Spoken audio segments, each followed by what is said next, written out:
बोल जयकारा बोल मेरे श्री गुरु महाराज की जय। बोल साचे दरबार की जय।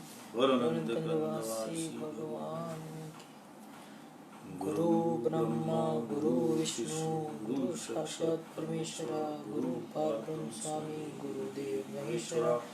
तमेव माता च पिता तमेव बंधु च सखा तमेव विद्या च द्रविणं तमेव मम देव बंधु चरण सरोज गुरु बुध मंगलाकार। जय श्री बहुत सागर से पार। गुरु जी के सिमरन मात्र से नाशक विघ्न अनंत तासे सर्व ब्रह्म में ध्यावत है सब संग।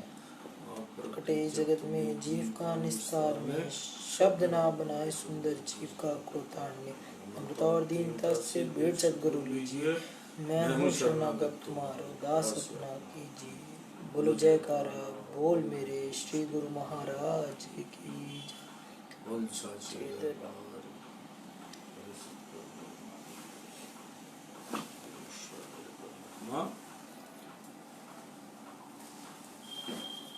आज 19 अक्टूबर 2020 अमृतवाणी सेवा ट्रस्ट तथा हरिहर सत्संग मंडल की तरफ से अपना दैनिक सत्संग अमृत वचनों के साथ हम शुरू करते हैं। ध्यान पूर्वक श्रवण कीजिए। तृप्त वही है जिसके पास संतोष है, ना कि जिसके पास अधिक धन है। सच्चा सेवक शारीरिक क्रिया पर अधिक समय नष्ट करता है, उसे तो यही लगन रहती है कि अधिक से अधिक समय सेवा में व्यतीत हो। ये मेरे मालिक, मुझे शारीरिक इच्छाओं से मुक्त कर दो ताकि मैं आठों याम आपकी सेवा में संलग्न रहूं। संसारी पदार्थ जमा करके अपने आप को भाग्यशाली समझना नादानी है। भाग्यशाली तो वह है जिसके पास सच्चा धन हो। सच्चा धन महापुरुषों ने भक्ति का धन फरमाया है। इसलिए भक्ति धन इकट्ठा करने का यत्न करो। शारीरिक सुख, इंद्रियां, रस और मायवी सामानों की कीमत महापुरुषों ने एक कौड़ी डाली है। यदि हीरे जैसा अनमोल जन्म मनुष्य तुच्छ पदार्थों और क्षण भंगुर सुखों को हासिल करने में गंवा रहा है तो बहुत गलती कर रहा है। इसलिए ऐसे अनमोल हीरे जन्म को मालिक की अनमोल भक्ति में लगाना चाहिए। जिन्होंने भक्ति रस का पान नहीं किया उन्होंने मनुष्य जन्म ही व्यर्थ गवाया। मन का कुछ भरोसा नहीं, इसलिए महापुरुष चेतावनी देते हैं कि शुभ कर्म करने में देरी नहीं करनी चाहिए। जो कल करना है वह आज ही कर लो। जब तक देह का अभिमान है तब तक दुख सुख भी साथ होंगे। जब तक हृदय पावन व निर्मल नहीं हुआ तो पाप मूल सहित विनष्ट ना हुआ हो, मनमति का विनाश ना हुआ हो, तब तक मालिक से धैर्य पूर्वक कृपा की याचना करते रहो। हे मन, कठिनाई के समय तूने वचन दिया था कि अमुक कार्य आगे के लिए नहीं करूंगा।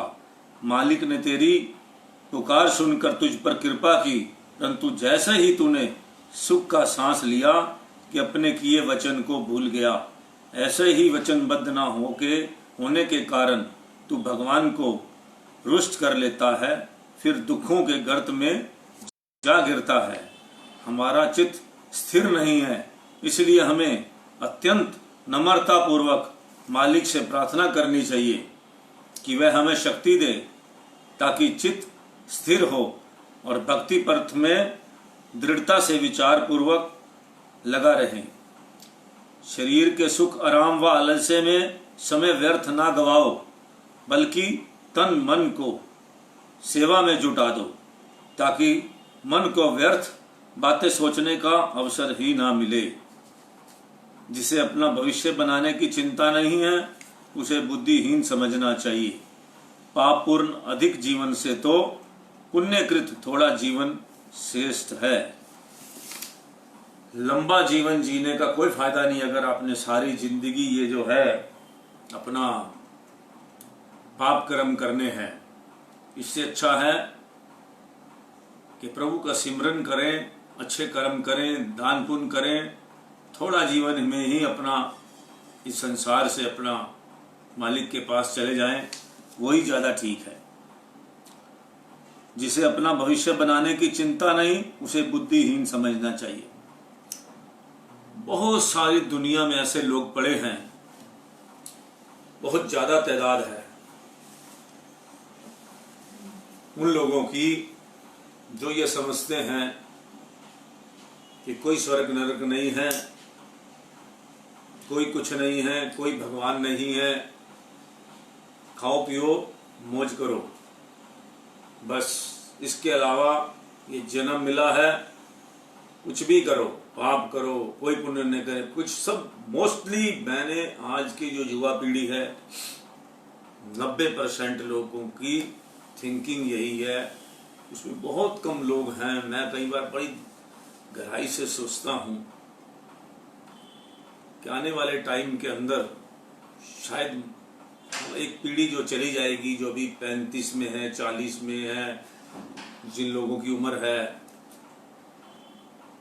एक एज के बाद जब वो लोग चले जाएंगे तो शायद मंदिरों में क्या होगा, लोग जाएंगे भी या नहीं, भगवान का नाम लेंगे भी या नहीं, क्योंकि जिस हिसाब से आज के टाइम में ईर्ष्या, द्वेष और लालच और शारीरिक सुख इतने बढ़ते जा रहे हैं, आलस इतना बढ़ता जा रहा है जो काल के, जब कहते हैं कि कलयुग आएगा, काल युग मतलब कि जो हम शॉर्टकट कलयुग कहते हैं, तो उसके अंदर कलयुग की जो पहचान है उसके सिस्टम और सिम्पटम बढ़ते जा रहे हैं। आलस के मारे आदमी कोई काम नहीं करता, अधूरे फधूरे, पंडित लोग भी अधूरे फधूरे हैं, किसी को किसी चीज का पता ही नहीं है कि वो किसी को क्या पढ़ाना है। ज्ञानी आदमी का मिलना बहुत मुश्किल है। पहले जितना ज्ञान जो होता था वो माँ बाप से ही मिल जाता था। अब उस पीढ़ी में जो नेक्स्ट पीढ़ी आ रही है, जो अब शादियां हो रही हैं, इनके पास कितना ज्ञान है। हमने तो ऐसे ऐसे ज्ञान देखे हैं, मोस्टली घरों में जाते हैं, वहाँ देखते हैं पूरा परिवार एक दूसरे को बेवकूफ़ बनाने में लगा हुआ है। बहुत कम लोगों के अंदर हमने देखा है बहू सास को बेवकूफ़ बना रही है, सास बहू को बेवकूफ़ बना रही है।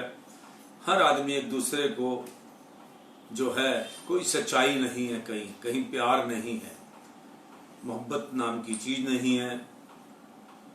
मगरो लान वाली गल है कि भाई किसी तरीके अपनी खुशियों को देखते हैं, कोई त्याग की भावना नहीं है किसी के अंदर, कुछ देने का काम नहीं है। पहले क्या होता था कि जो होती है हमारे टाइम में, जो हमने देखा, क्योंकि घर की जो बहू होती थी वो अपनी ननद की शादी में अपना जो है सोना वगैरह भी देती थी दहेज के लिए, क्योंकि उनको उस टाइम आगे देने के लिए अगर नहीं होता था दहेज तो अपना सामान भी, उनको कपड़े तक दे दिए जाते थे। और आज जो है मदद तो क्या करनी है, उल्टा जो है टांग खींचने का काम ज्यादा होता है। बहुत कम लोग हैं जिनके घरों में अभी भी त्याग, तपस्या, वो मैंने आपको बताया कि जहाँ भक्ति होगी, सत्संग होगा, अच्छे चरित्र के लोग अभी बहुत पड़े हैं। ऐसी बात नहीं है कि कमी है, मतलब कि और बुरा का आपने देखना हो तो बुरा इतना पड़ा है कि आज मैं आपको बार बार कहता हूं कि आप किसी भी जगह में, किसी फंक्शन में चले जाइए, जो आजकल जगराते हो रहे हैं या चौकियां होती हैं, अब तो लोग बड़े कम जा रहे हैं, तो कोई क्या कुछ करता है, विधिवत कुछ होता है, आप देखते हैं, कोई प्यार से कोई भजन सुनता है, हार पहनाने का और पहनने का ही काम चलता रहता है। किधर भगवान का कोई ध्यान करता है, कोई माता का ध्यान करता है। हमने तो उस जमाने के जागरण देखे हुए हैं जब माता साक्षात प्रकट हो जाती थी, ऐसी ज्योत जलती थी माता की, कमाल का हमने देखा कि क्योंकि बड़ा स्वच्छ सिस्टम होता था, बड़ा पवित्रता के साथ सारा सिस्टम बनता था, और जैसे देवी देवता भी वहाँ आ जाए ऐसा माहौल जागरण का होता था। खुशहाली हो जाती थी एकदम वहाँ पे, ऐसा लगता था कि माता का जो है प्रभाव आ चुका है यहाँ सभी पे। तो अब क्या रह गया है, टाइम वेस्टिंग, सिर्फ कपड़े दिखाने और जो है परिवार दिखाना। अब मुझे हर चीज़ जो है, अगर आज के हिसाब से देखा जाए, हम लोगों को एज वाले के हिसाब से, तो बहुत ही टाइम वेस्ट है। और मुझे लगता नहीं कि आने वाले बच्चे इन चीज़ों को फॉलो करेंगे। और वैसे भी बात ठीक है कि अपना असली भक्ति वही है जो अपने अंदर की जाए। असली भक्ति वही है, अंदर की भक्ति, असली भक्ति अगर वो सीख जाए, कोई अपने अंदर ध्यान लगाना सीख जाए, त्रिकुटी में ध्यान लगाकर अपने प्रभु के दर्शन करे। जिसको भी जिसके दर्शन करने हैं, जो जिसका इष्ट देव है उसके दर्शन अंदर किए जाएं, तो उससे बड़ा कोई काम नहीं है। जो आदमी एकांत में बैठकर प्रभु का सिमरन, योग करें, कुछ भी कहें, पैसे की बर्बादी या वेस्टेज नहीं करनी चाहिए। और अपना जो भी करो, धर्म का काम अगर जो भी करो वो निष्काम करो, और उसके अंदर स्वार्थ नहीं होना चाहिए। आपने गीता का सार बचपन से हम पढ़ते हैं, क्यों व्यर्थ चिंता करते हो, क्यों व्यर्थ, कौन तुम्हें मार सकता है, आत्मा ना पैदा होती है ना। तो आपने देखा होगा गीता सार का बिल्कुल वो सही सार है, उनकी बातें जो लिखा है भगवान कृष्ण ने गीता सार के अंदर, वो सार जो हम पढ़ते हैं, वो कितना, भविष्य की चिंता मत करो, वर्तमान चल रहा है, भूत का पश्चाताप मत करो। ये सारी बातें जो बड़ी परफेक्ट है, इससे आप पढ़ोगे दिन में एक बार तो डिप्रेस खत्म हो जाएगा, आपको स्ट्रेस खत्म हो जाएगा। क्योंकि हम ना इस संसार में कुछ लेकर आए थे, खाली हाथ आए, खाली हाथ जाएंगे। जो कमाया यहीं से कमाया, ये जो दिया यहीं से दिया, जो देंगे यहीं पे देंगे, खाली हाथ आए और खाली हाथ चले जाएंगे। तो ये कितनी बड़ी बात है। जो गीता सार है वो अपने आप में बहुत जो है अद्भुत है। मैंने कितनी बार मैं इसी बात को लिखता हूँ कि भगवान कृष्ण ने कितना शानदार जो है ये अपना गीता का जो है सार निकाला है। निस्वार्थ सेवा करो, फल की इच्छा मत करो, ये हमें रटना चाहिए गीता सार को भी। जब भी मन खराब हो तो इसको पढ़ना चाहिए। आजकल, पहले एक जमाना होता था मंदिरों में ये सारा गीता सार लटका होता था, लिखा होता था दीवारों पर कहीं भी। तो आज के टाइम में इस चीज को दोबारा फिर फॉलो करना चाहिए। एक एक शब्द जो है आज के टाइम के ऊपर बड़ा प्रभावशाली है। तो इसलिए जो है जिन्होंने भक्ति रस का पान नहीं किया उन्होंने मनुष्य जन्म ही व्यर्थ गवाया है। मन का कुछ भरोसा नहीं, इसलिए मनुष्य चेतावनी देते हैं, महापुरुष चेतावनी देते हैं कि शुभ कर्म करने में देर नहीं करनी चाहिए। जो कल करना है वो आज ही कर लो। जब तक देह का अभिमान है तब तक सुख दुख साथ चलेंगे। अगर देह साथ में है तो दुख भी चलेगा, सुख भी चलेंगे। शरीर के सुख व आराम आलस्य में समय व्यर्थ ना गवाओ, बल्कि तन मन को सेवा में जुटा दो, ताकि मन को व्यर्थ बातें सोचने का अवसर ही ना मिले। खाली दिमाग जो होता है वो शैतान का घर होता है, और ये बिल्कुल सच्ची बात है। मैं अपने ऊपर भी इस बात को लागू करता हूँ। हम पुरानी बातों में चले जाते हैं, खाली बैठ जाते हैं, अपने मन को हम छोड़ देते हैं कि जिधर मर्जी सोच, तब वो पता नहीं कहीं का कहीं पहुंच जाता है, और जिधर पहुंच जाता है फिर उसके बाद। इसलिए इंसान को हर टाइम ये मन को भूत की तरह अगर नाम में नहीं लगाया, जो एक बार हम बांस पे जो है नहीं चढ़ना ऊपर ना नहीं सिखाया, तो ये कुछ ना कुछ और सोचने लग जाएगा। फिर हमारे को जिसके अंदर बुराई है, जो थोड़ा कंट्रोल करना समझ गया मन को, तो वो बहुत, जिसका तीसरा नेत्र खुल गया है, वो समझ जाता है कि मन जो है भटक रहा है, इसको फटाफट किसी काम में लगा लो। मन को खुश रखना है तो इसको जो है शरीर को काम में लगाओ, सेवा में लगाओ, निष्काम सेवा में। नहीं काम तो तब भी करो, नहीं तो ये बेकार हो जाएगा, ताकि मन को व्यर्थ बातें सोचने का अवसर ही ना मिले। जिससे अपना भविष्य बनाने की चिंता नहीं, उससे बुद्धिहीन समझना चाहिए। पाप पूर्ण अधिक जीवन से तो पुण्यकृत थोड़ा जीवन श्रेष्ठ है। जीवन को सुधारने का साधन संसारी वस्तुओं से वैराग्य, सतगुरु शब्द का अभ्यास और उसकी मौज पर प्रसन्न रहना है। सदैव ऐसे नियमों का पालन करो जो सदा तुम्हें स्वास्थ्य रखें। ना अधिक भोजन करें, ना भूखे रहें, ना बहुत नींद करो, ना अधिक जागरण करो, ना अधिक बोलो और ना बिल्कुल चुप रहो। मध्यगामी मार्ग की प्रवृत्ति बनाओ। ये भगवान कृष्ण जी ने गीता में भी लिखा है। ना अधिक सोने वाले का योग सिद्ध होता है, ना अधिक जागने वाले का सिद्ध होता है। तो इसी तरह करके भगवान ने भी यही कहा है कि अपने नियम बनाओ, शरीर को भी ठीक रखो, भोजन भी जितना हो उतना दो, और जो है जिससे क्या है, ना अधिक नींद करो, ना अधिक जागरण करो। आपका शरीर भी, मन भी स्वस्थ रहेगा।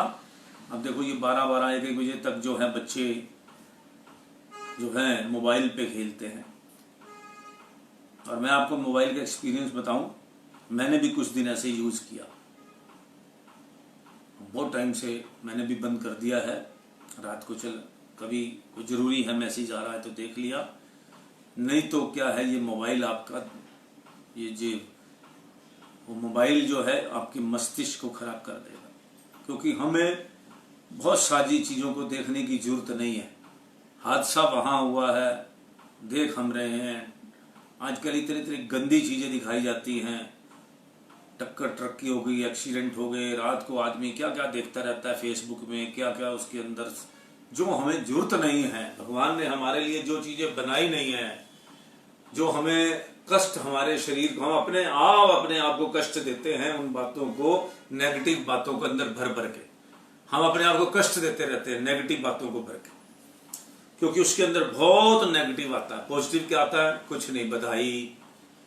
ये मोबाइल जो है इस काम में जैसे हमने लगाया हुआ है, या व्हाट्सएप कोई अच्छे मैसेज आते हैं, पॉजिटिव बात करने के लिए दिया है। नेचर ने कहा है कि हर टाइम आप पॉजिटिव सोचो, पॉजिटिव देखो, पॉजिटिव सुनो, और हर आपके साथ जो भी कुछ हो रहा है उसको भी पॉजिटिव की तरफ ही ले जाओ।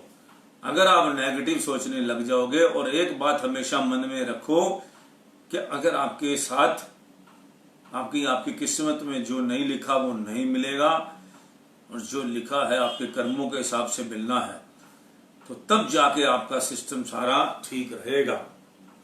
इसलिए हम लोग जो हैं अपना जबरदस्ती अपने अंदर, दिमाग के अंदर जो है बुरी बातें, वासनाएं की बातें उसमें फेसबुक पर देखते हैं, दूसरी देखते हैं, तीसरी देखते हैं, जो हमें कुछ नहीं जरूरत है, जो इसको हमें जरूरत ही नहीं, ना हमारी पढ़ाई में जरूरत है, ना हमारे को किसी चीज की जरूरत है, ना हमारे मन की जरूरत है।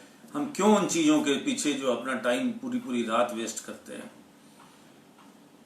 अपना नियम बनाओ ढंग से सोने का, ढंग से खाने का, अगर लंबा जीवन जीना है। लेकिन मैंने ये देखा कि आज के टाइम के अंदर इंसान लड़ने मरने को हर टाइम तैयार रहता है। आज अखबारें आप पढ़ते हैं तो उसके अंदर क्या देखते हैं, थोड़ी सी एक कार लग गई किसी के साथ स्कूटर किसी का भिड़ गया, हल्की सी खरोच भी आ गई। अब सड़क है इतनी बड़ी तो कोई ना कोई किसी का थोड़ा सिस्टम लग ही जाएगा। तो सहने की ताकत रखो, झेलने की ताकत रखो। आपको पता है कि इंश्योरेंस मिल जाएगी या करवा रखी है, कोई ज्यादा लग गई है।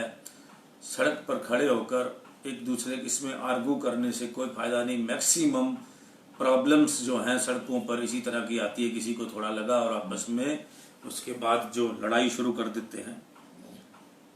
अगर आपने हाथी पाला है घर में, सबकी चीजें रखी हैं, मैंने देखा है कि हल्का सा लग जाता है, लोग ये समझते हैं कि हमारी कार ऐसे चले, चारों तरफ से गार्ड लगा के चले।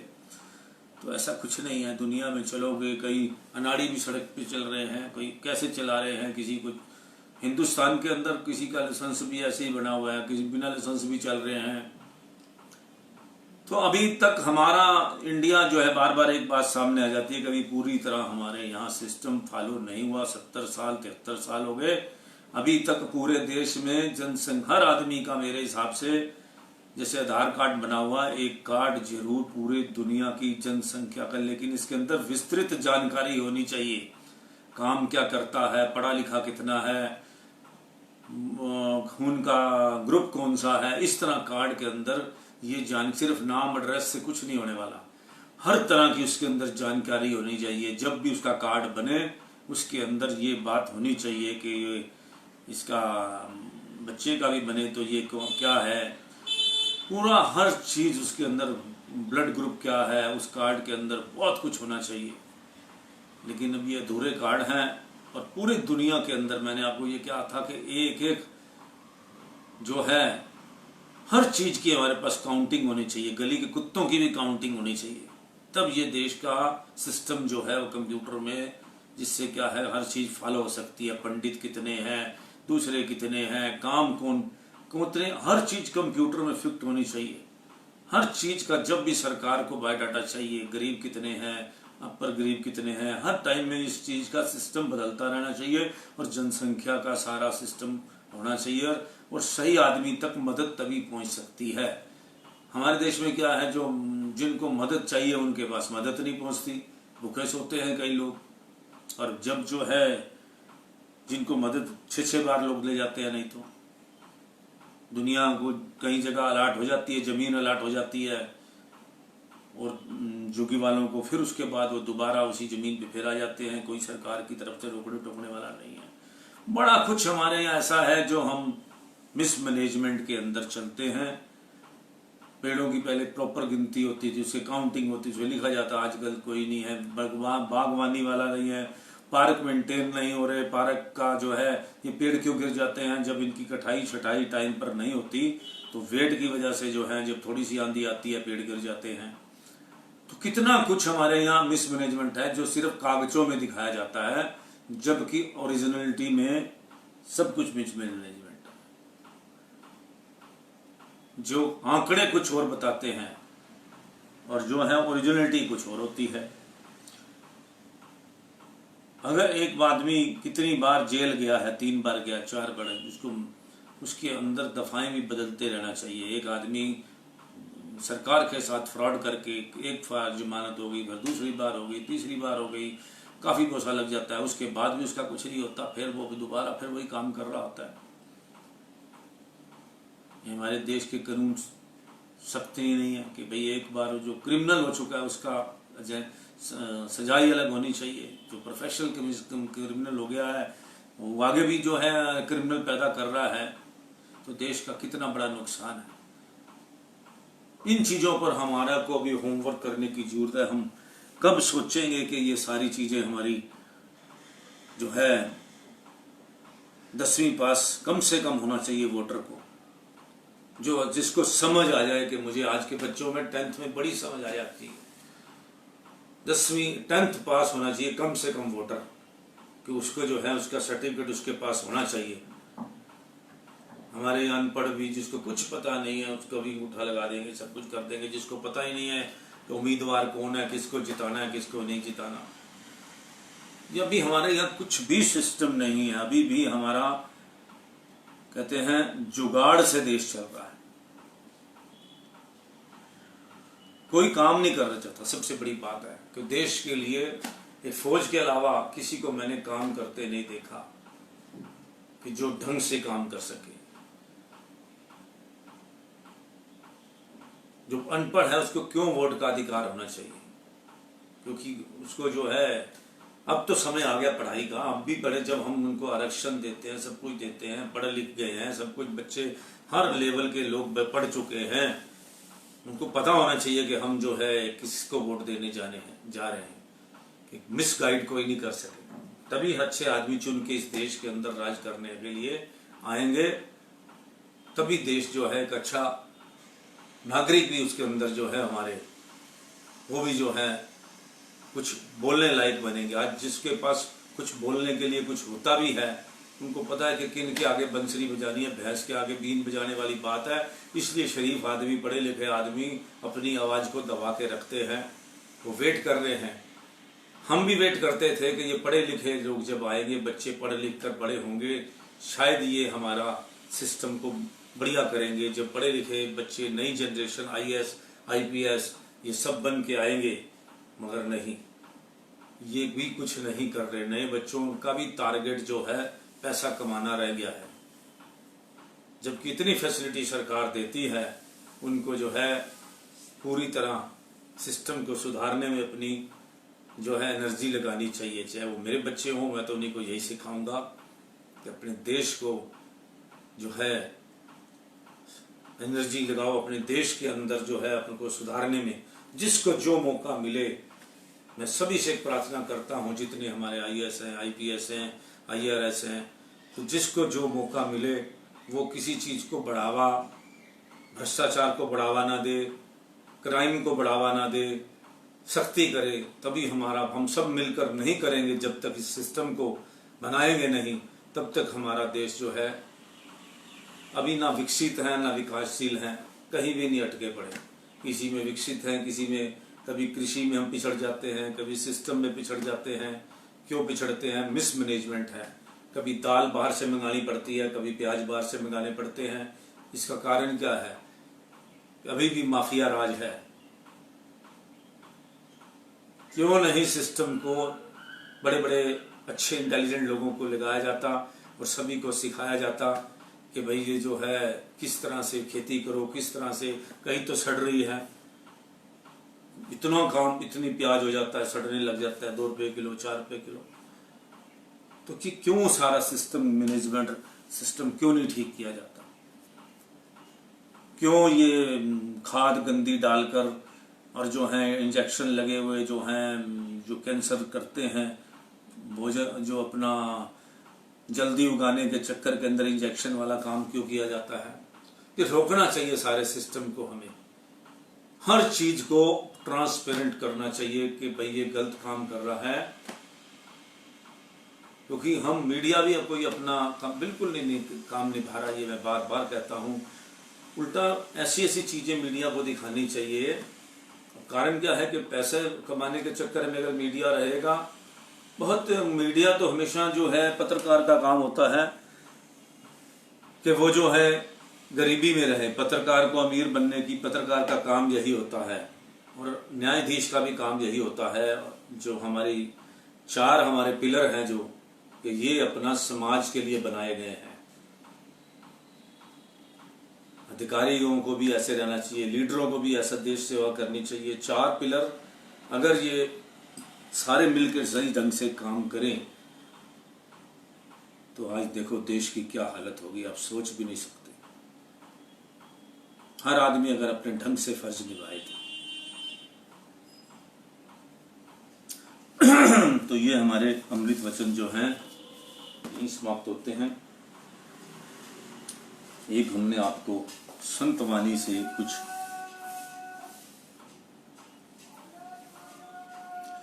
जिसने तुम्हें यहाँ भेजा है उसने तुम्हारे भोजन का प्रबंध पहले से ही कर रखा है। जिसकी साधना करने की तीव्र उत्कंठा होती है, भगवान उसके पास सतगुरु भेज देते हैं।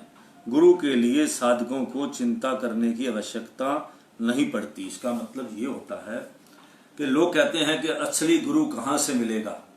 असली गुरु जो है ढूंढने की जरूरत नहीं है। निराकार प्रभु जब देखता है कि ये शिष्य जो है सही है और इसको पूरी परीक्षा ले लेता है कि इसको पूर्ण सतगुरु की जरूरत है, तो उसको अपने आप पूर्ण सतगुरु मिल जाते हैं। पहले आप पूर्ण शिष्य तो बनो। जब आप अभी या पहली क्लास, दूसरी क्लास, तीसरी क्लास वाली बातें कर रहे हो, आप उधर ध्यान ही नहीं लगाते भगवान की तरफ। जब आपको उसको भगवान को ये लगता है, आज तक कोई ऐसा बिना शिष्य रहा है? पूर्ण शिष्य, पूर्ण सतगुरु जरूर मिलते हैं जब शिष्य भी पूर्ण हो जाए। भगवान को पता लग जाता है कि अब इसको पूर्ण शिष्य की, पूर्ण सतगुरु की जरूरत है, तो आपको अपने आप वो नेचर का काम है अपने आप उपलब्ध कराएगी।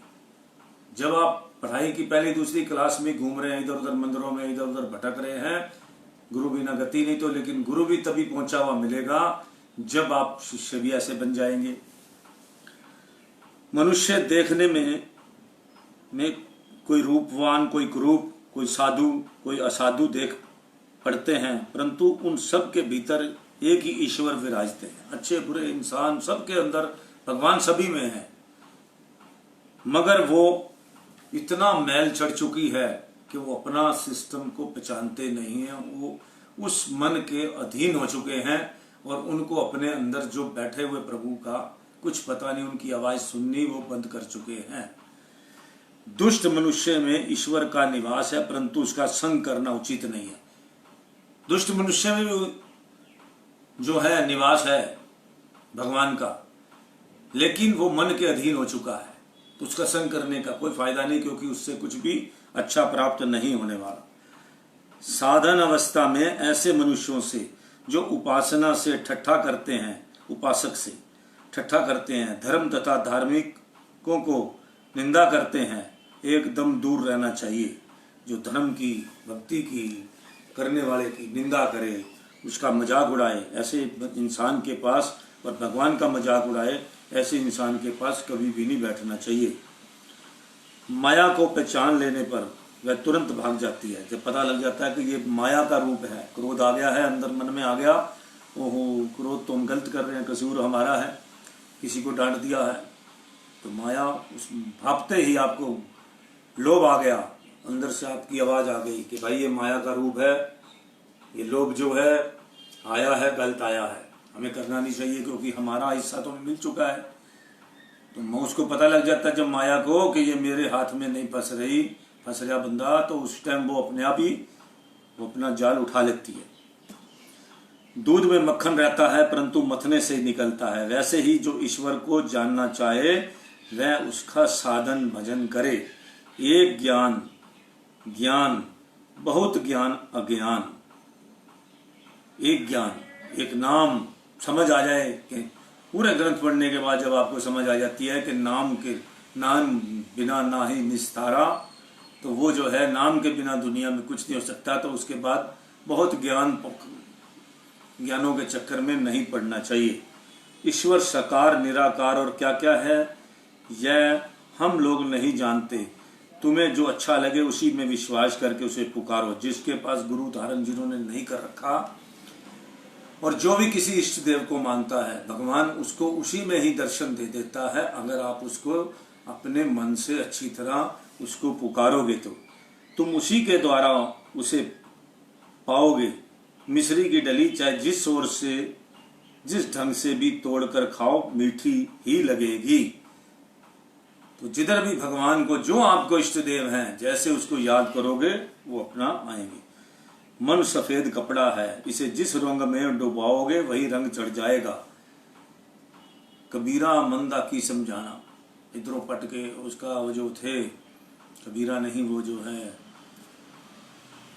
तो पट गए, तो वो देख रहे थे, तो उन्होंने मन को जो है किधर मर्जी लगा लो, इस पे चाहे भक्ति का रंग चढ़ा लो, चाहे अज्ञान का रंग चढ़ा लो, चाहे इस पे माया का रंग चढ़ा लो, तो ये जो है वैसे रंग में रंग जाएगी। वो तो माया का जो है बेसिकली तो वो सफेद कपड़े की तरह है। जैसे हमारे गुरुमा जी कहते हैं कि मोम है, इसको जैसे मर्जी इसको बना लो, ढाल लो, मोम को कैसे मर्जी पिघाल के जो है उसको किसी रूम में बना लो। देखो अगर मोम के खिलौने भी मिलते हैं, मोम की तरह तरह मोमबत्तियां मिलती हैं, तरह तरह के डिजाइन वाली, तो उसको जैसे मर्जी बना लो। इसी तरह मन जो है, कोई संत कहता है कि मन सफेद कपड़े की तरह, इसको जिसमें मर्जी रंग लो। सच्चा शिष्य गुरु के किसी बाहरी काम पर लक्ष्य नहीं करता, वह तो केवल गुरु की आज्ञा को ही सिर नवाकर पालन करता है। पतंगा एक बार रोशनी देखने पर फिर अंधकार में नहीं जाता। चींटियां गुण में प्राण दे देती हैं पर वहां से नहीं लौटती नहीं। इसी पर भक्त जब एक बार प्रभु दर्शन का रसवाद कर लेते हैं तो उसके लिए प्राण दे देते हैं पर लौटते नहीं। जो एक बार जिधर चला गया, जब पतंगा जो है उसको रोशनी नजर आ जाती है तो वो वहां से नहीं हिलता, मर जाएगा, वहीं अपने प्राण दे देता है। चींटियां गुड़ की तरफ ही जाती हैं, चाहे मर जाएंगी बीच में लिपट के।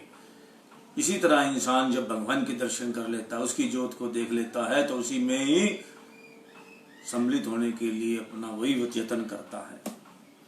संसार में रहकर जो साधन कर सकते हैं, यथार्थ में वे ही वीर पुरुष हैं। संसार में रहकर सब काम करो, पर ख्याल रखो कहीं ईश्वर के लक्ष्य से मन हट ना जाए। उल्टा स्त्रियां, जो कृप्ट औरतें होती हैं, माता पिता तथा परिवार वालों के साथ रहकर संसार के सभी कार्य करती हैं, परंतु उनका मन सदा अपने यार में लगा रहता है। ऐसा ही होता है। हे संसारी जीव, तुम भी मन ईश्वर में लगाकर माता पिता तथा परिवार का काम करते रहो। दिल यार वाल, हाथकार वाल, हाथ भगवान की तरफ, काम भगवान संसार के करो, लेकिन दिल जो है उसके अंदर भगवान होना चाहिए। ईश्वर के दर्शन की इच्छा रखने वाले को नाम में विश्वास तथा सत्यासत्य का विश्वासचार करते रहना चाहिए। मन को स्वतंत्र छोड़ देने पर वह नाना प्रकार के संकल्प विकल्प करने लगता है, परंतु विचार रूपी अंकुश से माने पर वह स्थिर हो जाता है। हरि नाम सुनते ही जिसकी आंखों में सच्चे प्रेम आंसू बह निकलते हैं, वही नाम प्रेमी है। जो भगवान के पास एकांत में बैठकर अपने आंसू निकालता है, तो वही इंसान जो है सच्चा भक्त है, क्योंकि उसके अंदर मन भरा होता है। वो संसार के चक्कर के अंदर अपना आंसू रो नहीं सकता। जब भगवान के साथ उसकी वार्तालाप होती है, जब भगवान के साथ उसके एहसानों को मानता है, जब वो उसके एक उसको लगता है अंदर से कि मैं तो ऐसे फंसने लगा था और किस तरह से मालिक ने मुझे आज बचा दिया, और या वो सोचता है कि कितना मेरे साथ भगवान ने अच्छा किया कि जो मुझे अपनी तरफ लगा दिया। पापों को देखकर, पापी लोगों को देखकर जब वो इंसान, उसको बहुत रोना आता है कि देखो इंसान, पूरा संसार जो है वो कितने बड़े पापों में लगा हुआ है। रोज मुर्गा काट कर खाने वालों की तरफ देखते हैं। कई लोग मैंने ऐसे देखे जिनको सवेरे शाम दोपहर तीनों टाइम मीट चाहिए। सोचता हूं क्या जवान का स्वाद है, क्या ये जो है, क्या लगन लगी हुई है। अगर इसी तरह कई आदमी देख, आप दुनिया पड़ी है ऐसी जिसको शाम को जो है बड़ी गंदी महफिलों में बैठना ही बैठना है, गंदे काम करने ही करने हैं। मतलब कि कई बातें हम शर्म के मारे बता ही नहीं सकते कि बुरी नज़र उठाकर सारा दिन जो है, सारा दिन अपनी नज़रों को बुरा रखना है, अपने दिमाग को बुरा रखना है, अपना हर चीज को है उसको बुरी तरह इस्तेमाल करना है। वैसे भगवान ने हमारे को हाथ पैर जितना भी ये शरीर दिया है, ये सारे काम अच्छे काम करने के लिए दिया है। शरीर दिया है निस्वार्थ सेवा के लिए, दिमाग दिया है अच्छा सोचने के लिए, हर चीज हमें आंखें दी हैं अच्छा देखने के लिए, जबान दी अच्छा बोलने के लिए, कोई भी ऐसी दांत दी अच्छा खाने के लिए। कोई ऐसी चीज बता दो, परसों में पता नहीं क्या चीज सोच रहा था, मैं धन हो रहा था भगवान पे कि हर चीज हमारे को कितना कुछ दिया है कुदरत ने, कितना कुछ कुदरत ने दिया है, और हम इन सारी चीजों का इस्तेमाल कहाँ कर रहे हैं? सारा गलत इस्तेमाल कर रहे हैं। दिमाग चला रहे हैं बुरा सोचने के लिए, हर चीज के अंदर हम अपना स्वार्थ देख रहे हैं, हर चीज। और अब पूरे शरीर को हमने अपने स्वार्थ के लिए लगा दिया है, अपने सजने संवरने में लगा रखा है, जबकि इंसान को जीने के लिए इतने कुछ भी जरूरत नहीं। सादा जीवन उच्च विचार, टाटा बिरला तक ने जो है इस बात को समझ लिया। अंबानी का तो नाम नहीं लेता मैं, अभी तो भौतिक सुख में घुसे हुए हैं, लेकिन टाटा और बिरला जी का तो मैंने सिस्टम बड़ा देखा। एक पार्टी में भी देखा कि उनका खाना उनके साथ पैक होकर आया था, जो है खाना, सादा खाना, 2 रोटियां और दाल, हल्का सा दाल वगैरह उबली हुई।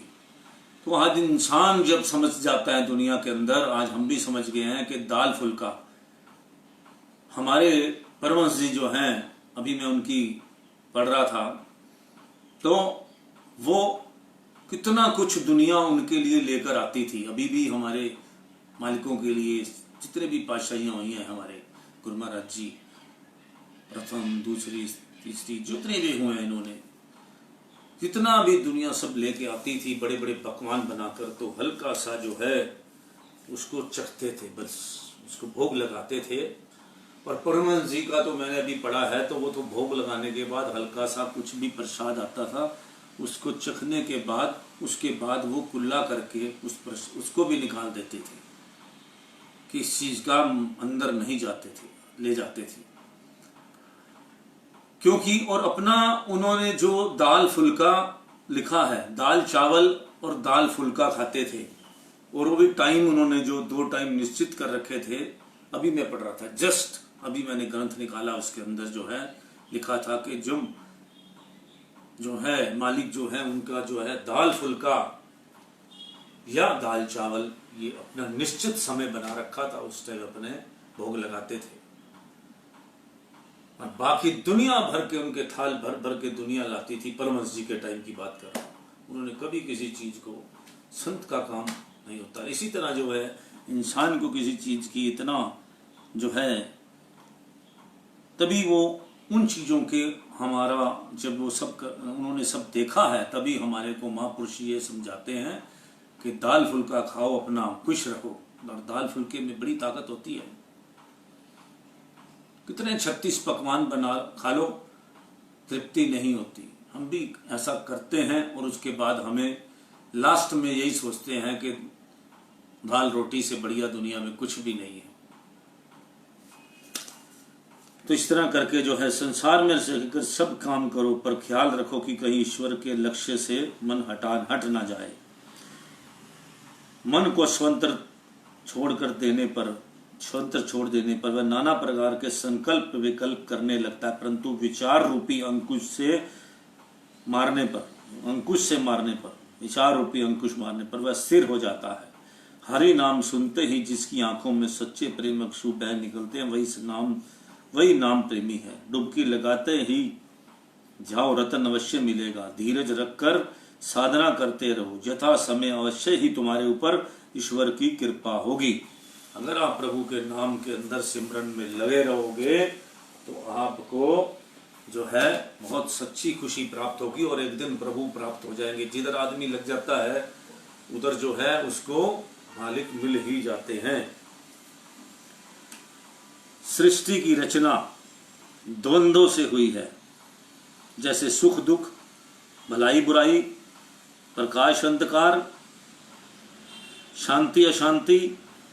ये चौथी पातशाही जी के प्रवचन है, बड़े ध्यान पूर्वक सुनिए। ये वचन अमर वचन कहलाए जाते हैं। संतों ने हमेशा हर युग के अंदर यही वचन दिए हैं। वचन कभी भी, जो अमरवाणी होती है वो कभी बदलती नहीं है।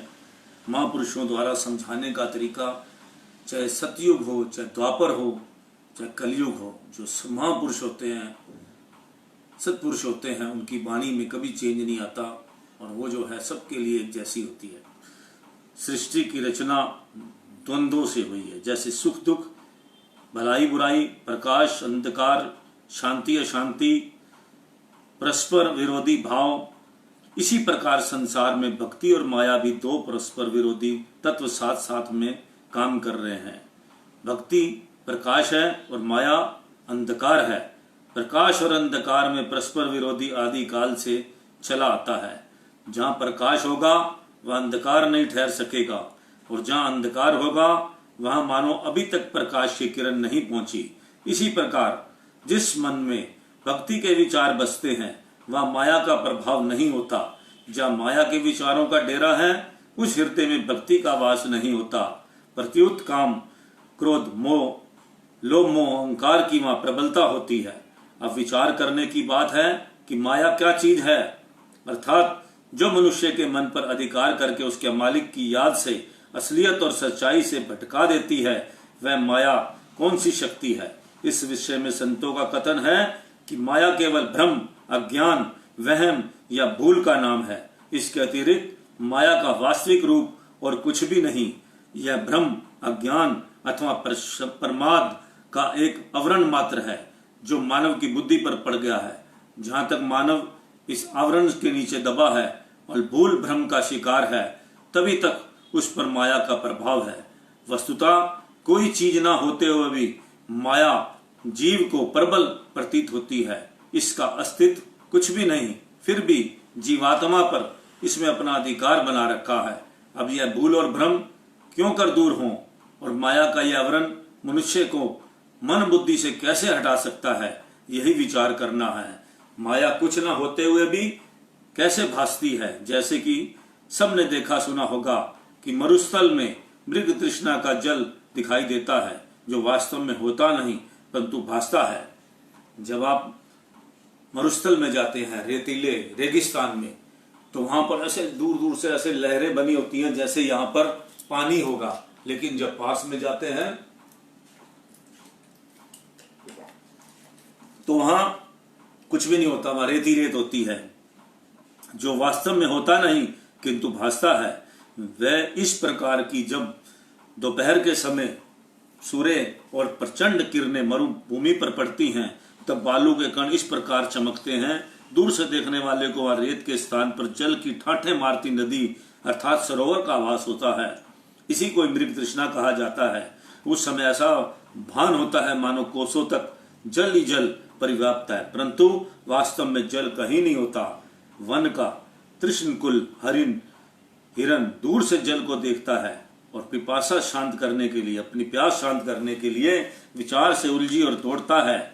मध्य काल है, कड़ाके की धूप है, ऊपर सूर्य तप रहा है, नीचे बालू अंगारों के समान पांवों को जला रही है, परंतु भ्रम और धोखे का शिकार हरिण दौड़ा जा रहा है। कारण यह है उसे तृषा ने, उसको प्यास ने व्यग्र बना रखा है और सामने जल में दिशे देखकर उसे अपने पिपासा शांत करने की आशा बन रही है। जो जो आगे दौड़ता है, जल और आगे दूर तक दिखाई देता है, तब भी वह बेचारा प्यास का मारा दौड़ता ही चला जाता है। कोसों तक इसी प्रकार दौड़ने के उपरांत भी उसे जल का मुख देखना नसीब नहीं होता। जितना वह आगे बढ़ता है उसी अनुपात में जल भी आगे बढ़ता जाता है। उसकी तृषा तो तब शांत हो जब जल प्राप्त हो, किंतु वहां जल हो तो मिले, वह तो भ्रम मात्र है। भला बालू खंड में इतने रेत के अंदर जल कहां से आया। इस प्रकार वह बेचारा तेज धूप और गर्मी से वे दौड़ दौड़ कर थक कर शांत हो जाता है, अंत में ढलाल होकर गिर पड़ता है और तड़प तड़प कर वही प्राण देता है। ना उसे जल उपलब्ध हुआ, ना हुआ था, ना हुआ। धोखे और भ्रम ने उसके प्राण हर लिए। संतों की वाणी है, मृग तृष्णा जल सांच है, जब लगा निकट ना जाए, सहजो तब लग जग बनो सतगुरु दृष्टि ना पायो। सहजोबाई जी कथन करते हैं, अर्थात संत सहजोबाई जी का कथन है कि मृग तृष्णा का जल जो वास्तव में भ्रम ही भ्रम है, वह तब तक सत्य प्रतीत होता है जब तक कि मनुष्य निकट जाकर उसकी वास्तविकता को जान नहीं लेता। इसी प्रकार जब तक सदगुरु द्वारा प्रदान की गई ज्ञान दृष्टि जीव को उपलब्ध नहीं होती, तब तक उस पर भ्रम अज्ञान का आवरण पड़ा रहने के कारण उसे जगत और जगत की माया भी असत्य प्रतीत होने लगती है। सदगुरु की कृपा से भ्रम और अज्ञान का आवरण जब दूर हो जाता है, गुरु ज्ञान की ज्योति से मन में उजाला फैल जाता है, तब पता चलता है कि मन का माया का डंबर मृग तृष्णा के अतिरिक्त कुछ भी नहीं, अर्थात माया बिना अस्तित्व के होते हुए भी सत्य भाजती है। केवल जीव का अज्ञान और भ्रम ही इस धोखे का कारण है। भूल और भ्रम के कारण माया में सुख आनंद का आभास ठीक वैसे ही होता है जैसे कि सूरज की किरणों में चमक से बालू के जल का, परंतु निकट आने और निकट से देखने पर हाथ कुछ नहीं लगता। जिस आनंद और सुख की आशा मनुष्य माया से प्राप्त होने की करता है, वह ना तो उससे कहीं है और ना उसके हाथ में लगती है। भ्रम से मोहित जीव अपने वास्तविक स्वरूप को भूलकर निर्बल व असहाय बन जाता है, जैसे इस कथा से स्पष्ट है।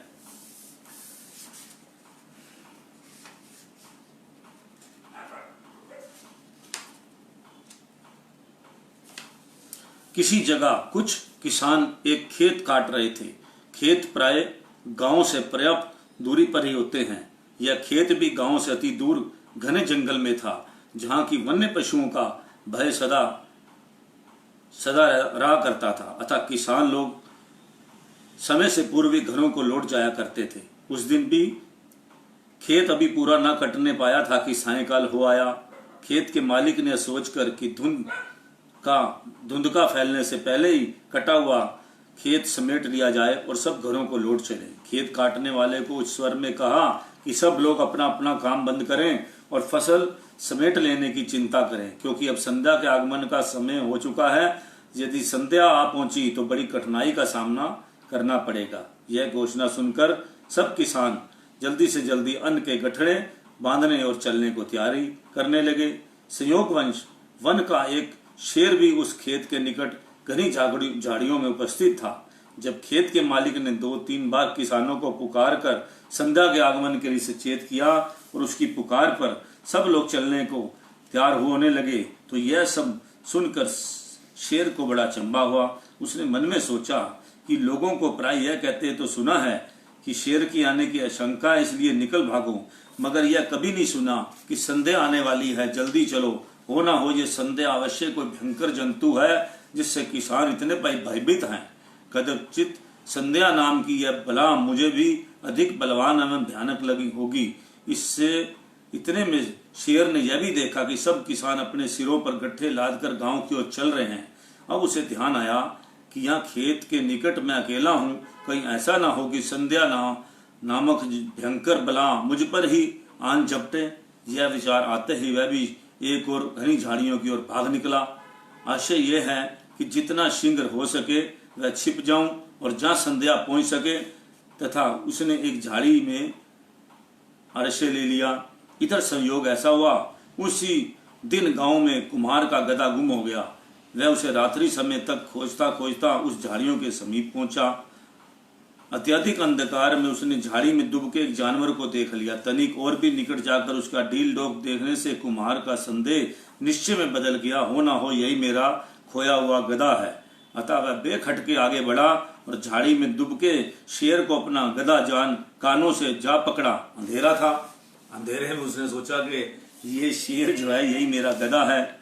उसके कान से पकड़कर कानों से जा पकड़ा और झाड़ी से बाहर घसीट लाया।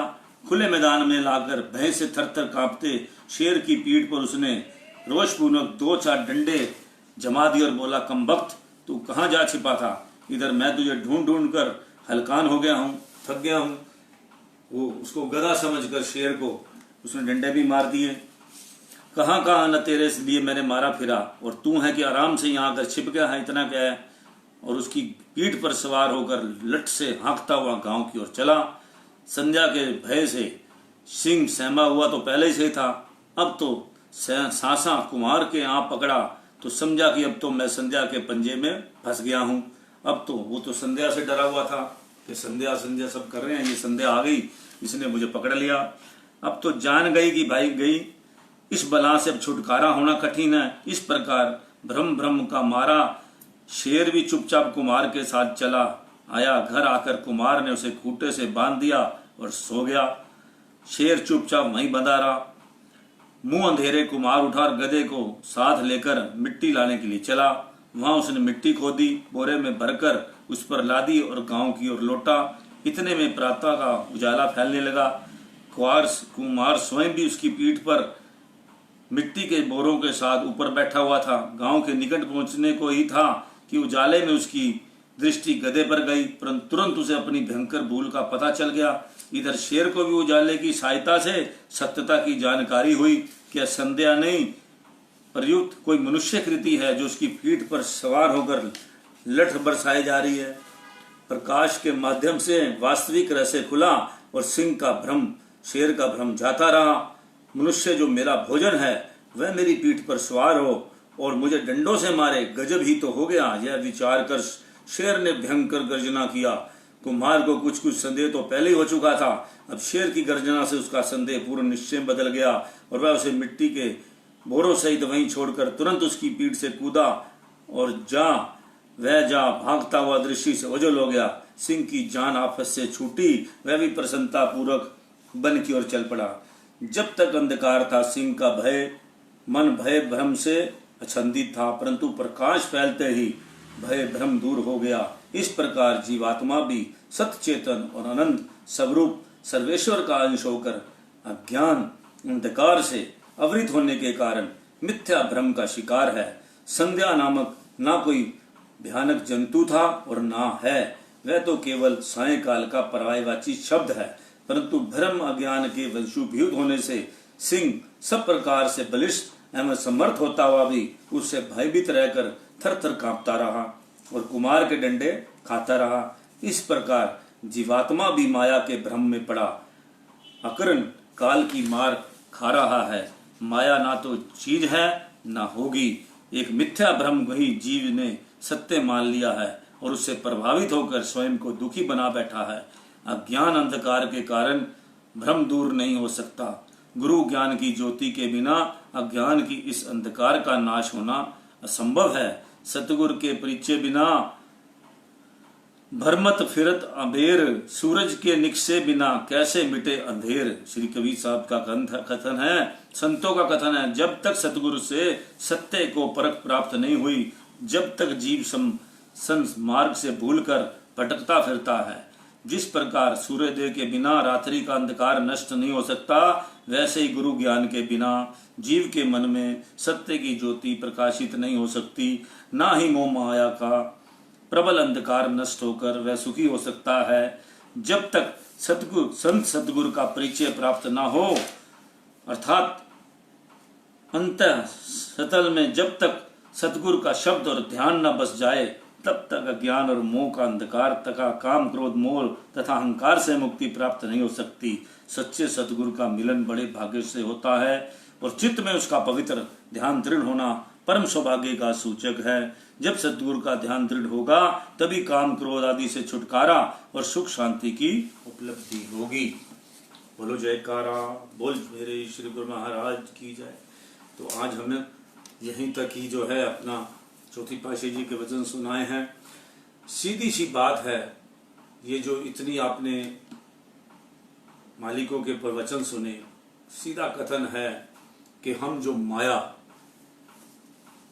जो है, माया क्या है कि जो हम काम क्रोध लोभ मोह अहंकार के भ्रम में फंसे हुए हैं।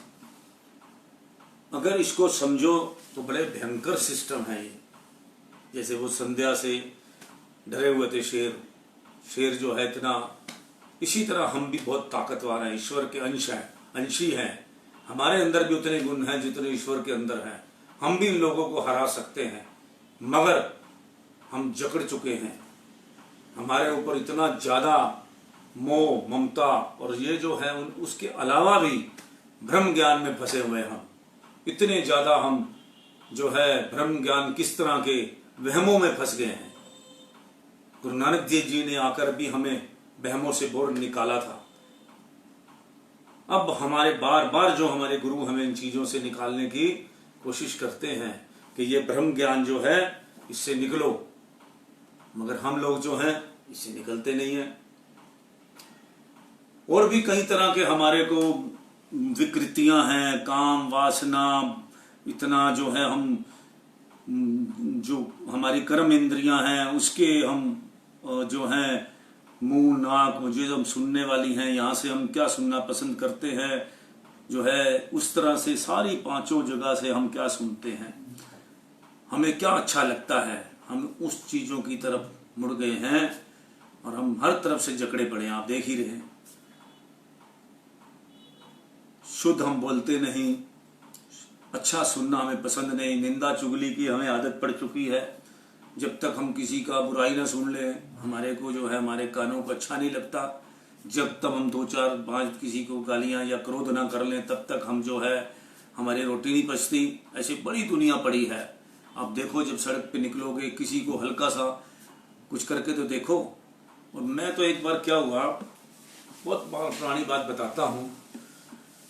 एक रिक्शा में बैठा था और जाना था मुझे कश्मीरी के बस अड्डे पर। तो मैंने एक रिक्शा वाले से के विचार सुने। वैसे ही बहुत लंबा रास्ता था, बहुत दूर से चल रहा था। तो मैंने उसको कहा, बहुत पुरानी बात बता रहा हूँ आपको, बचपन से ही मुझे इन्वेस्टिगेशन का खोज करने का, इंसान के अंदर क्या चल रहा है, किस आदमी के क्या मन में चलता है। ऐसा ही आदमी कल मुझे एक मिला, तो तब मुझे फिर वो पुरानी बात याद आ गई। तो रिक्शे वाले ने से मैंने पूछा, अगर तुम्हें प्रधानमंत्री बना दिया जाए तो तुम क्या करोगे, अगर तुम बन जाओ। उसने बुराई करी कुछ उस टाइम में, मुझे थोड़ा याद नहीं, जब मैंने उसके विचारों को सुना तो मैंने सोचा कि भगवान ने इसको रिक्शा वाला सही बना रखा है। कल मैंने फिर एक रिक्शा वाले को देखा, थोड़ा सा उसको, एक आदमी की गाड़ी नहीं निकल रही थी, उसने थोड़ा सा उसको आगे करने के लिए कहा, जबकि उसको पता था कि मेरा रिक्शा हटने के बगैर ये गाड़ी नहीं निकल सकती। तो उसने कहा नहीं हटूंगा यहाँ से, बड़ा क्रोधित होकर कहा। दूसरे कार वाले को भी क्रोध आ गया, उसने भी उसको कहा। लेकिन जब मैंने उसका रिक्शा वाले का क्रोध देखा तो हैरान हो गया। अगर भगवान ने इसको ताकत दी होती तो क्रिमिनल था। तो इस तरह से करके जो है, भगवान ने जिसको जो बना रखा है, बिल्कुल इसकी टांगे नहीं है, बिल्कुल ठीक है। कुदरत ने, मैं तो बड़ा इस भगवान का धन्यवाद करता हूं कि जिसको जो चीज नहीं दी, किसी को बुद्धि नहीं दी, पता नहीं वो बुद्धि दी होती तो उसको क्या देता।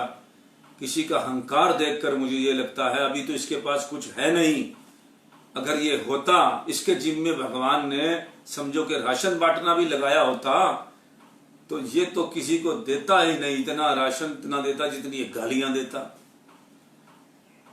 तो कुदरत ने तो आपके कर्मों के हिसाब से बार बार समझाया है। ये माया की बात बार बार हम सुनते हैं, वो माया वो यही बातें हैं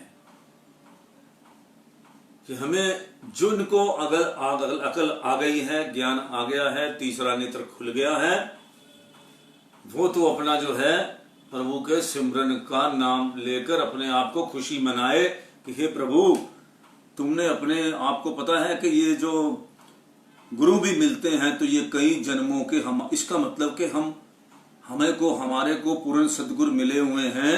जितने भी हमारे गुरु भाई सुन रहे हैं या और गुरु भाई सुन रहे हैं, हमारे अलावा भी बड़ी जो है जादव स्वामी के लोग भी सुनते हैं, सभी धर्मों के लोग सुनते हैं। जिनको तो अकल आ गई भगवान के नाम की, तो उसको तो यही बात शुक्र मनाना चाहिए और उधर रास्ता छोड़ना ही नहीं चाहिए। किसी तरीके भगवान के चरण पकड़ के रखो कि आप, हम लोग बहुत सुखी हैं, आराम से जीवन व्यतीत कर रहे हैं। और असली नरक देखना हो तो आप संसार में रहकर उन लोगों को देखो जो मुंह के अहंकार के वासनाओं में फंसे पड़े हैं। कोई जवान के स्वाद में फंसा हुआ है, भयंकर फंसा हुआ है, कोई किधर फंसा हुआ है। मैं सब लोगों के टाइम लगाता हूं कि ये आदमी सारा दिन क्या करके आया।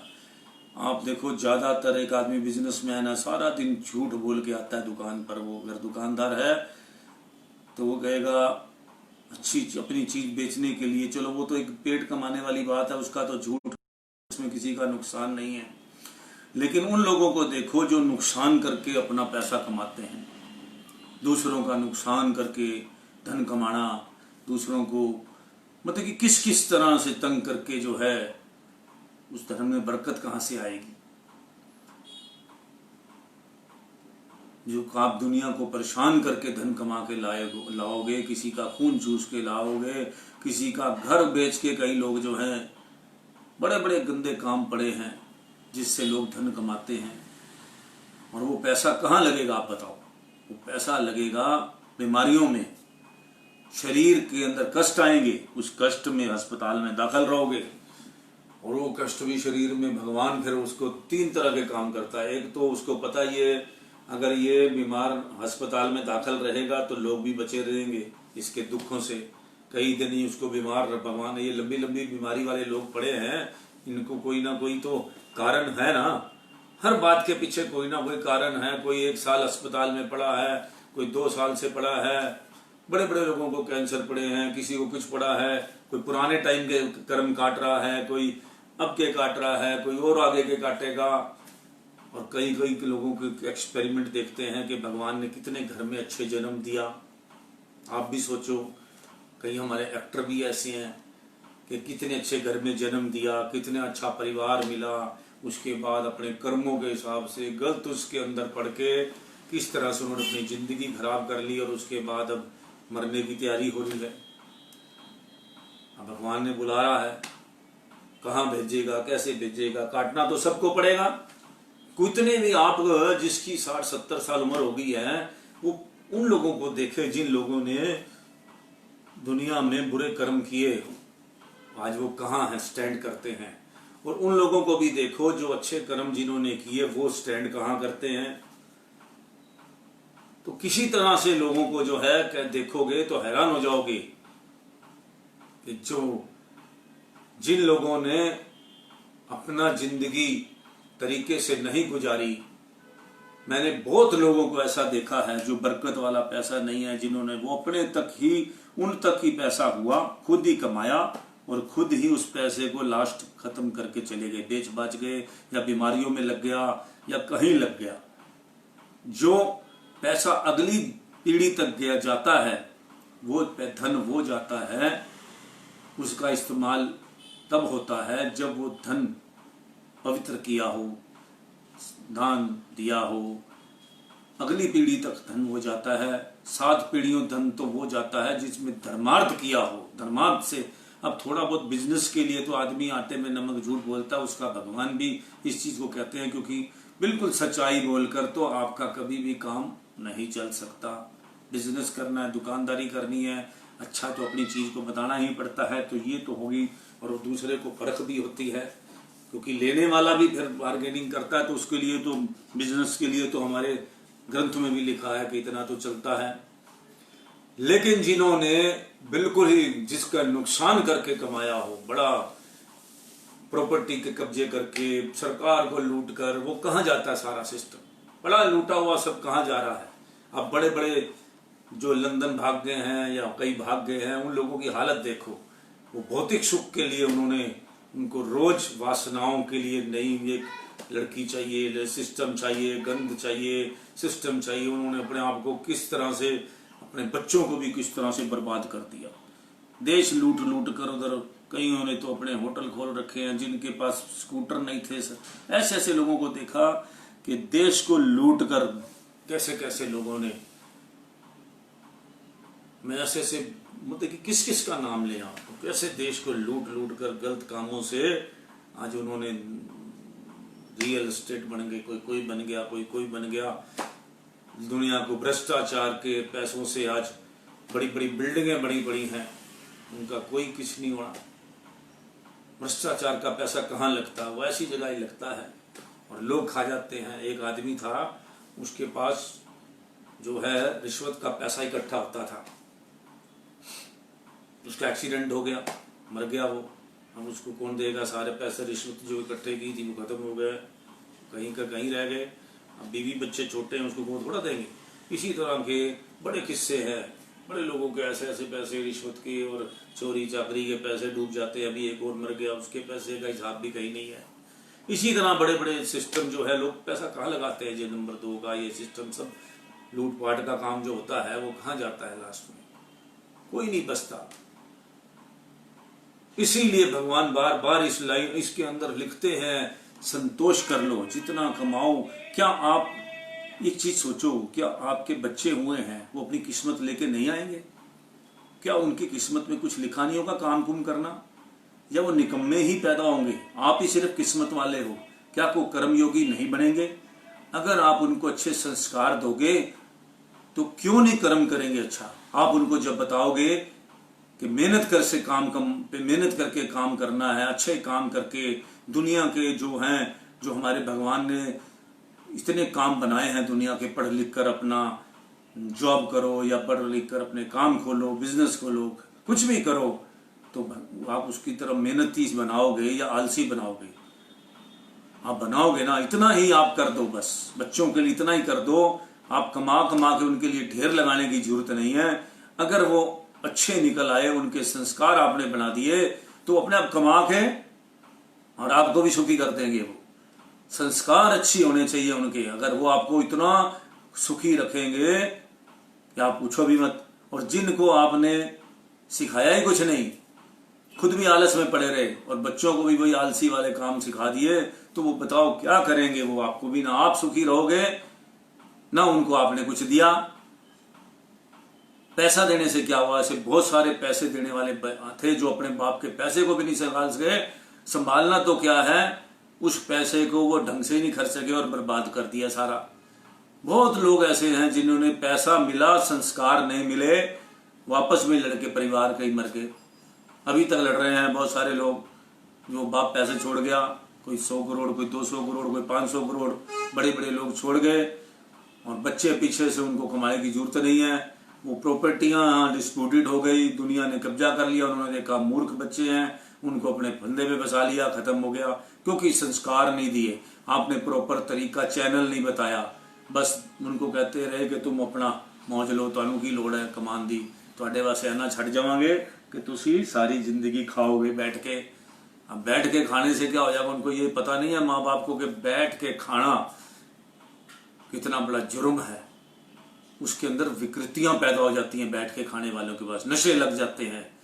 आज देख रहे हैं हिंदुस्तान के अंदर कितना नशा आ रहा है बाहर से, देश को बर्बाद करने के लिए आज सारा वर्ल्ड लगा हुआ है कि हिंदुस्तान सारा नशेड़ी हो जाए। कितने तरह के नशे आते हैं रोज। आज मेरे ख्याल इसी दौरान में पिछले 5 दिनों के अंदर अरबों खरबों रुपए का नशा पकड़ा गया। कोई हीरोइन, कोई स्मैक, कोई कुछ दुनिया भर का सिस्टम पकड़ा गया। वो कहाँ क्या खपत होनी थी, ये पार्टियों में, ये यूथ के लिए सारा नशा आना था। तो इसलिए जो है बच्चों, अभी अपने माँ बाप जो हैं इस उम्र के अंदर हैं, जो 50 वाले हैं, जो 40 वाले हैं, जिनके बच्चे अभी छोटे हैं, 70-80 वालों के तो बच्चे शादी हो चुकी होगी। अभी मैं उन लोगों को अलर्ट कर रहा हूं जो 30-35 वाले शादी हो चुकी है। अपने बच्चों का भविष्य बनाओ, उनको संस्कार दो, मेहनत करने की आदत डालो, उनको पढ़ाओ और जो है उनको टाइम दो। बच्चों को अपना फ्रेंड बनकर उनकी एक एक बात पे ध्यान दो और कुछ सीखो, बाहर से सीखकर उनको भी सिखाओ। और अपने ग्रंथ पढ़ो, जिन लोगों के अच्छे लोगों के पढ़ो। अब्दुल कलाम ने कैसे अपनी जिंदगी में वैज्ञानिक बना, उसकी पढ़ाओ। आजकल के लेटेस्ट उदाहरण दो। लेटेस्ट उदाहरण क्या है, जो हमारे चारों तरफ जो बंदे, जो लोग जो हैं अपना अच्छे काम करके और पढ़ लिख कर बड़े इंसान बने हैं, उनके उदाहरण दीजिए। पुराने उदाहरण तो वो क्या मानेंगे। आज के टाइम में लेटेस्ट बताओ कि किसके बच्चे पढ़े और किसने कैसे बिजनेस किए। मैं तो बहुत सारे दे सकता हूँ। चारों तरफ ऐसे लोगों को ढूंढता रहता हूँ जिनको देखता रहता हूँ कि कमाल कर रहे हैं ये बच्चे। इन बच्चों में कितने गुण हैं, जो मेहनत करके खाना चाहते हैं अपना। जिनके पास घर नहीं है वो घर बनाना चाहते हैं। उनको सिर्फ थोड़ी सी मदद भी, कई लोगों को तो मदद भी नहीं मिलती, तब भी वो बहुत ज्यादा। तो क्या आप सोचते हैं कि ये बच्चे क्या देख नहीं रहे आप, झुग्गियों में रिक्शा वाले के, कोई खेत वाले का, कोई दुकान वाले के बच्चे IAS IPS बन रहे हैं, पुलिस में जा रहे हैं, तो कमा रहे हैं ना। तो आप तो किसी को गलत काम करके किसी का जो है सिस्टम अपना खराब करते हो, उन बच्चों को भी खराब कर आते डालते हो। अगर आप भी गलत रास्ते पे चल रहे हो, किसी के माँ बाप अपने गलत रास्ते पे चल रहे हैं, बच्चों के लिए इतना जोड़ने की जरूरत नहीं है। इतना होना चाहिए कि बच्चों की आप परवरिश कर सको। उनके लिए दवा दारू की जरूरत पड़े तो किसी के आगे हाथ मत पाना, वो भी अच्छे ढंग से कमाइए आप, तो तभी जो है हमारा जीवन जो है सफल होगा। तो आज का सत्संग हम यही समाप्त करते हैं। राम राम, सत श्री अकाल, जय सच्चिदानंद। रोज बच्चों को अपने, जिनके छोटे बच्चे हैं, उनको रात को पाठ करा के सोइए। जो अपना देखा आपने सिख धर्म के अंदर कैसे वो बच्चे जो है, इसी तरह हर धर्म के अंदर अपने अपने पाठ हैं। कोई राम राम जपे, कोई श्याम श्याम जपे, सभी अपना रात को अच्छी नींद लेनी है। तो आपको जो है आज के टाइम के अंदर बिल्कुल जो है अच्छी बुक्स पढ़ के सोएं। मोबाइल बहुत पहले से बंद कर दें, जिससे क्या है अपने आप को विचारों में डाल के कि मुझे कल बैठ के क्या करना है, मुझे कल बड़ा अच्छा दिन बिताना है, उसके बारे में आज आपको जरूर जो है अच्छी बात लेके सोइए, अच्छे काम करके सोइए। जय सच्चिदानंद, राम राम, सत श्री अकाल। अपने माँ बाप का सेवा करें, ध्यान रखें, क्योंकि जो है इन्हीं की सेवा से ही सब कुछ आपको मिलना है। बोलो जयकारा, बोल मेरी श्री गुरु महाराज जी की जय, बोल साचे दरबार की जय।